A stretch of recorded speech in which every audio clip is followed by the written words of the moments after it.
Salam Pramuka. Salam. Salam Pramuka. Salam. Yang saya hormati Waka Binawasa Gerakan Pramuka Kolektif Daerah Sulawesi Utara Kak Yansen Weku SPD, dan yang saya hormati Kepala Pusat Pendidikan dan Latihan Gerakan Pramuka Kuartir Cabang Minahasa Utara Kak Giovanni Theodorus Karu SPD MM. Izinkan saya memberikan pemaparan terkait dengan tindak lanjut setelah mengikuti kursus mahir lanjutan.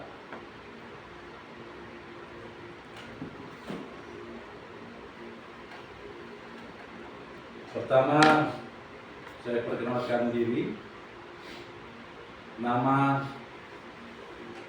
Mikael Donald Purwakan, tempat tanggal lahir Minahasa 10 Desember 1976. Nomor SAB 1807, garis datar 18, mahir Tenggarang, jabatan Ketua Gus Depan 04.095, 04.96 Pangkalan SMP Negeri 1, Kuartir Cabang Minahasa Utara, Kuartir Daerah Sulawesi.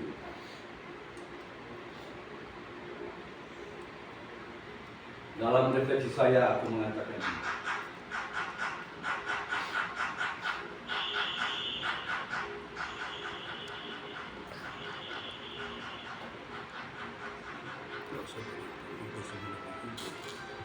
Api mewakili jati diri saya yang memiliki semangat yang terus membara seperti Robert Baden-Powell.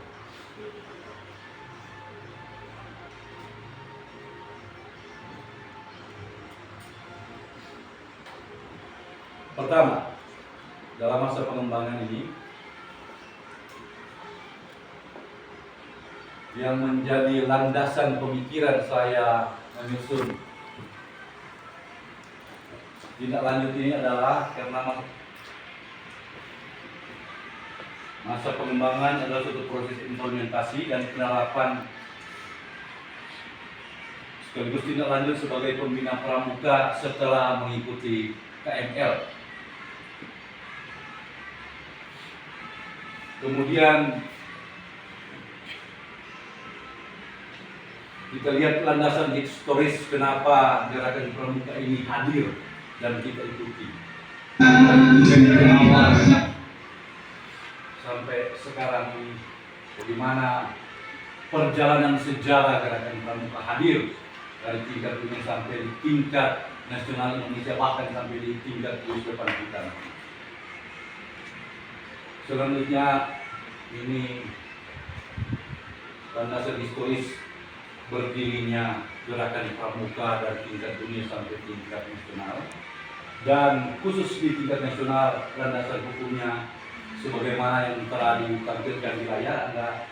Kita bisa lihat bersama, pertama Undang-Undang Nomor 12 Tahun 2010 tentang Gerakan Pramuka, Peraturan Pemerintah Nomor 6 Tahun 2019 tentang Gerakan Pramuka, Kepres Nomor 236 Tahun 1961 tentang Gerakan Pramuka, dan Anggaran Dasar Anggaran Rumah Tangga. Selanjutnya, mari kita lihat landasan filosofis adanya Gerakan Pramuka. Pertama, Pancasila menjadi dasar negara dan ideologi bagi kita. Kemudian konsep Trisatya Pramuka, Satya dan Dasa Dharma itu yang menjadi pegangan dan pikiran kita. Kemudian filosofi kepramukaan yang menekankan pentingnya kesadaran, kemandirian dan kebersamaan. Konsep pramuka sejati yang menekankan karakter, kompetensi dan kontribusi, itu yang menjadi dasar filosofis. Kemudian landasan etis moral, bahwa prinsip-prinsip moral universal harus ada dalam gerakan pramuka, yaitu kejujuran, keadilan, dan kesabaran. Kemudian nilai-nilai kepramukaan, disiplin, tanggung jawab, dan kerjasama. Terus konsep moral Pancasila menjadi pedoman dan pegangan kita sebagai anggota pramuka di Indonesia. Kemudian kita juga melihat landasan antropologis sebagai manusia. Gerakan kita ini bukan hanya sekedar bergerak, tapi kita menyadari diri bahwa pemahaman tentang perkembangan manusia, baik fisik, psikis, sosial, baik kita pembina maupun peserta didik, harus juga kita pikirkan. Konsep manusia sebetulnya yang menekankan keselarasan antara pikiran, hati, dan tindakan itu harus menjadi satu bagian yang holistik yang tidak terpisahkan dalam tindakan penerapan tindak lanjut kita sebagai pembina ketika ada di gugus depan masing-masing.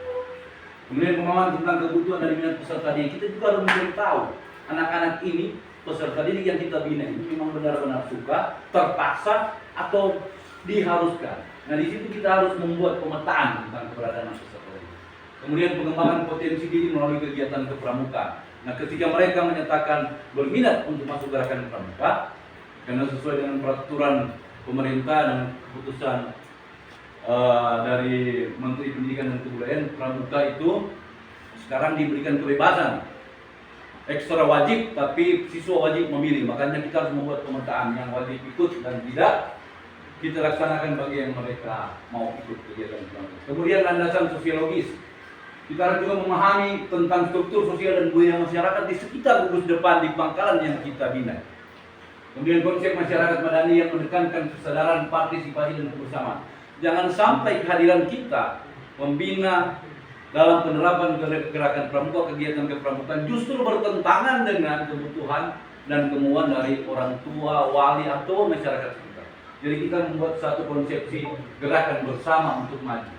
Kemudian pengembangan kemampuan sosial dan komunikasi, pemberdayaan komunitas melalui kegiatan pramuka kita laksanakan di tengah-tengah hidup bermasyarakat, khususnya di skop tingkat gugus depan.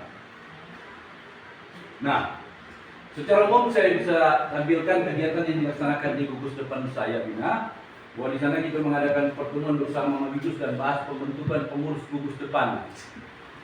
Ketika ini ditanggapi positif oleh Mabigus, maka kita buat pemetaan dan penyusunan program kerja dan administrasi di sekolah. Karena kapasitas saya sebagai pembina saja bukan Mabigus, jadi harus berkonsultasi dengan Mabigus. Jadi bisa mengambil keputusan setiap. Nah, setelah itu ketika di-ACC oleh Mabigus, kita menyusun dan membentuk Dewan Penggalan dan Terhubung serta struktur kepengurusan Dewan Pengurus gugus depan.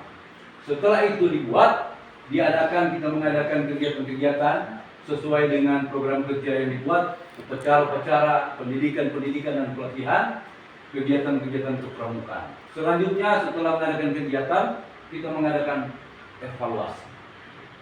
Setelah itu, ketika mendapatkan hasil evaluasi, kita mengadakan tindak lanjut dan perbaikan dari hasil evaluasi yang telah kita laksanakan di gugus depan, di pangkalan di mana kita melaksanakan kegiatan kepramukaan.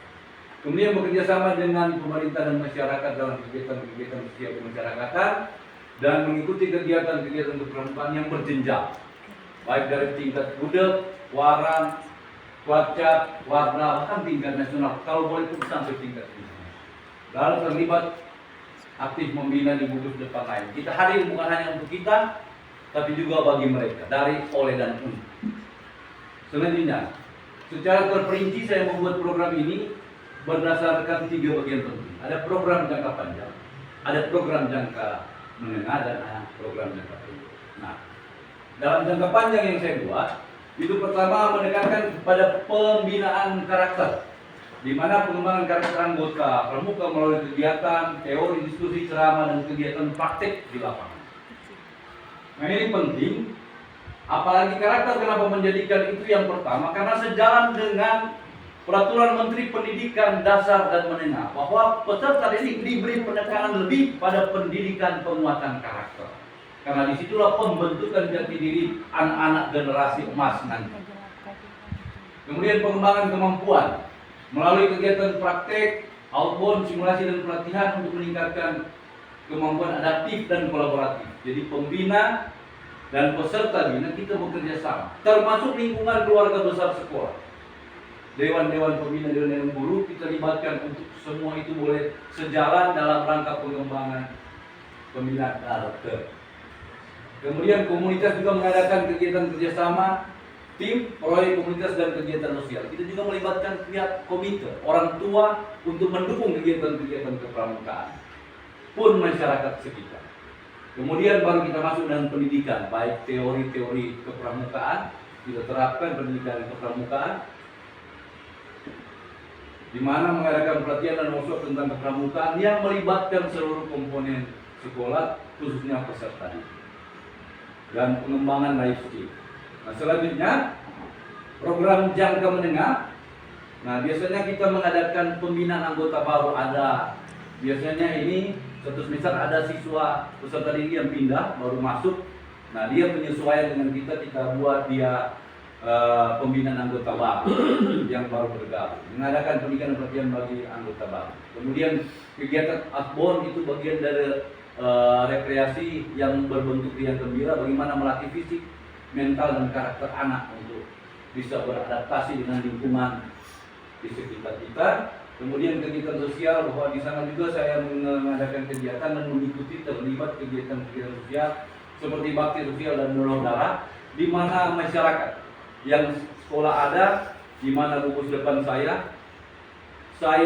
membuat program anak-anak terlibat dalam bakti sosial di lingkungan masyarakat sekitar, bahkan di rumah-rumah ibadat, dan semua elemen-elemen masyarakat kita bergotong royong bekerja sama, sehingga pramuka tidak bersifat eksklusif tapi inklusif. Kemudian selanjutnya mengadakan pertemuan rutin dan terakhir mengadakan perkemahan. Kemudian program jangka pendek bulanan. Nah, pertama pertemuan pembina, mengadakan pertemuan pembina, di mana struktur pembina yang kami bentuk di sekolah selalu mengadakan pertemuan untuk membahas program dan kegiatan. Kemudian kegiatan kepramukaan, mengadakan kegiatan seperti oplak, pemberian materi, ice breaking, pelatihan upacara, perkemahan dan nah, itu biasa dilaksanakan setiap Jumat kita. Jadi setiap hari Jumat pagi itu kita awali dengan uplak. Setelah uplak baru kita masuk dengan materi-materi kepramukaan. Nah, di tengah materi kepramukaan diselingi dengan ice breaking. Nah, setelah ice breaking baru sambung lagi dengan life skill. Jadi cek pram, latihan. Jadi pertama teori, kedua ice breaking, baru ketiga cek pramnya, dilatih DP keterampilan. Selesai itu sorenya baru kita uplak. Jadi satu rangkaian yang berproses tidak terputus itu, dari uplak sampai uplak. Nah, itu yang kita lakukan setiap hari Jumat, di mana kita di sekolah sepakati hari Jumat adalah hari gerakan atau kegiatan kepramukaan. Nah, kemudian kegiatan juga ada olahraga dan seni, di mana juga kita tidak terbatas dengan pramuka, tapi kita mengkolaborasi dengan kegiatan-kegiatan lain sehingga lebih menarik dan menantang. Begitu juga seni. Nah, di sana juga kita membentuk regu-regu, lalu kita lombakan. Jadi ada lomba core mini atau vokal grup antar regu. Begitu juga dengan lomba idol antar utusan regu. Begitu juga lomba olahraga. Regu-regu yang saya bentuk dilombakan, CCA, CCP dan sebagainya dibuat. Nah, ini kegiatan rutin yang saya lakukan di sekolah setelah pulang dari ikut KML. Acara bendera setiap Jumat diawali dengan uplak, pelaga, pertemuan dan seterusnya yang tadi saya sampaikan. Kegiatan bersama setiap bulan, evaluasi dan program sejarah dan seterusnya. Kemudian indikator keberhasilan. Setelah saya menerapkan semua kegiatan-kegiatan ini bekerja sama dengan komponen sekolah, yang saya lihat meningkatnya kemampuan pembina itu setelah saya juga terlibat. Jadi itu membantu bagi saya, ada flashback bagi saya. Selain output menjadi input juga bagi saya pribadi sebagai pembina untuk meningkatkan kemampuan sebagai pembina, terus meningkatkan kesadaran dan partisipasi anggota peserta didik. Jadi ketika ini kegiatan diterapkan dan berkolaborasi semua komponen, anak-anak semakin suka untuk mengikuti kegiatan. Nah, selanjutnya meningkatkan kualitas program pembinaan, meningkatkan kerjasama dengan instansi pendidikan dan masyarakat. Nah, kita tidak hadir hanya menjadi tuan di tempat seni, tapi berbagi bagi yang lain. Kemudian, nah, kadang-kadang kita lupa bahwa kegiatan-kegiatan ini walaupun kita ini pramuka sukarela, terus biar sedikit ada anggaran, kita perlu pikirkan anggaran ini. Nah, kegiatan-kegiatan itu kita lihat anggaran. Nah, selain dari iuran, partisipasi, anggota, ada biaya dari sekolah dan dari donatur. Kemudian di sekolah saya sebagai pembina membentuk tim dan pembina utama, kemudian ada teman-teman guru yang menjadi pembina pendamping dan anggota tim pelaksana. Waktu pelaksanaan kegiatan selama RTL tindak lanjut ini, tahun anggaran berjalan, periode pelaksanaan dari awal sampai akhir selama kurang lebih 6 bulan. Dan Akhirnya kegiatan kepramukaan yang saya lakukan itu menekankan pada kesimpulannya pada karakter yang humanis, adaptif, kolaboratif, berdaya juang dan berdaya saing, sehingga memberikan dampak positif bagi anggota pramuka.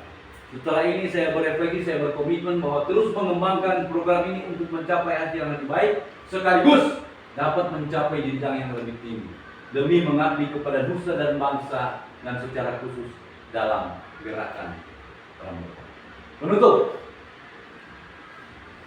atas nama pribadi saya mengucapkan banyak terima kasih kepada kakak-kakak pelatih, panelis, penilai, dan semua pihak yang telah mendukung kegiatan ini. Saya berharap laporan ini dapat menjadi inspirasi bagi kami, pembina pramuka dan pembina-pembina yang lainnya. Lampiran dokumentasi kegiatan evaluasi efektif ada di slide berikut.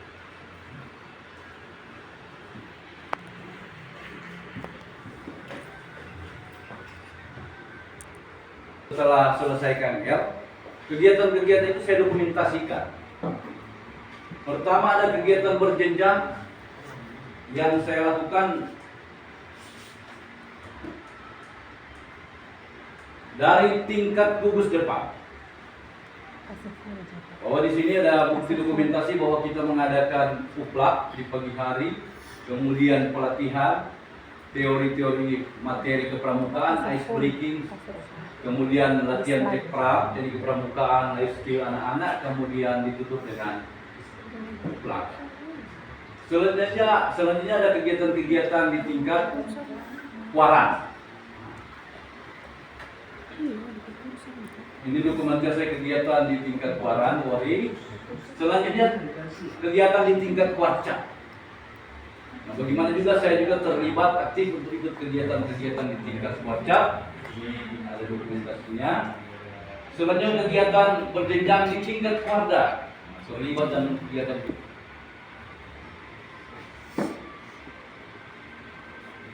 Nah, selanjutnya saya juga terlibat di kegiatan tingkat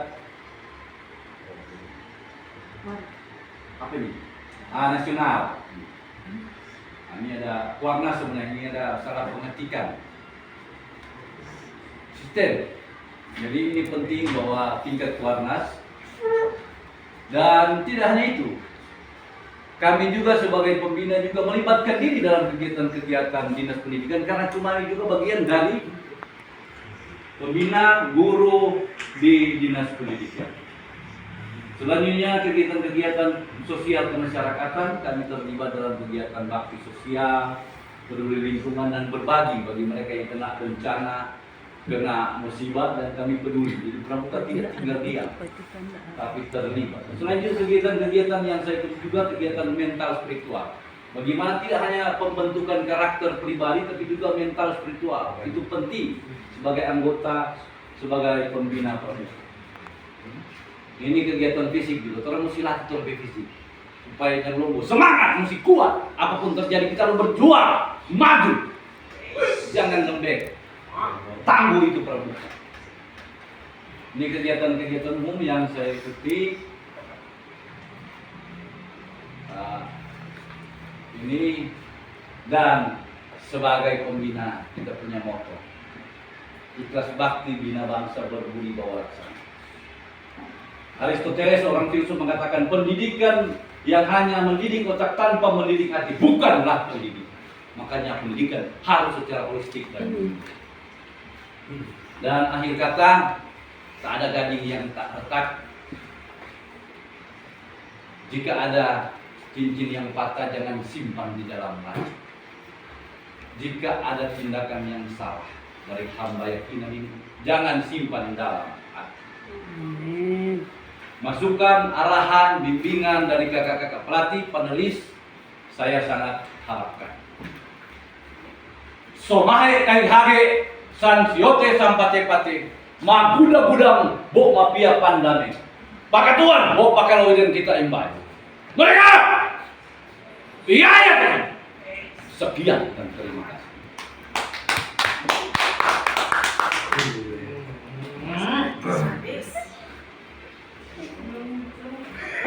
Terima kasih untuk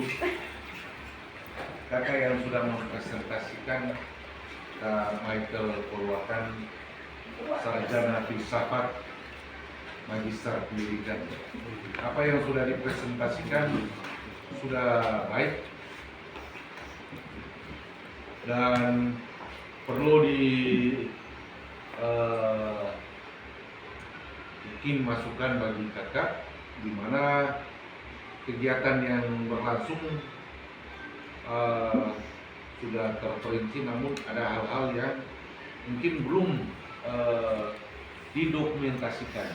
Nanti mungkin sebentar evaluasi untuk semuanya, dan pada umumnya sudah baik, dan jangan lupa tularkan kepada pembina yang ada di gugus depan. Jangan hanya Kak Michael yang punya kompetensi seperti pemaparan tadi. Harapan semoga Warcap Minahasa Utara lebih berkembang dengan adanya kakak-kakak yang mempresentasikan karya 2, dan itu tolok ukur bagi para pembina yang mengikuti jenjang berikut, baik Warcap maupun Warcap daerah. Warcap yang lain boleh mengikuti giat seperti ini, dan semangatnya Kak Michael sudah semangat dan lebih meningkatkan latihan gabungan, dan Kak Michael jangan bosan-bosan dalam kegiatan tersebut. Maju bersama, sukses bersama. Terima kasih. Terima kasih Kak Pelatih. Selanjutnya izin Kak Wakabin Awasa. Ya, dan Binawasa. Saya juga tidak sepintar kakak. Ya. Saya juga banyak membuat kesalahan atau ada banyak kekurangan. Namun saya rasa berdosa kalau tanya nak mau bilang, iya toh. Jadi alangkah baiknya, dan kakak tadi memberikan kursus orientasi 4 orang. Jadi itu yang nanti masuk di kegiatan baru masuk pada sasaran itu narakarya. Tapi yang pertama itu seolah-olah setelah mengikuti pemaparan narakarya 2 saya, lebih dan kurang saya ucapkan banyak terima kasih. Semoga kepedulian kakak-kakak pelatih menjadi semangat bagi saya, bagi kami dan saya secara khusus untuk lebih giat mengembangkan diri dan membina peserta didik di mana kami berada. Sekian, terima kasih. Selamat sore, Tuhan memberkati.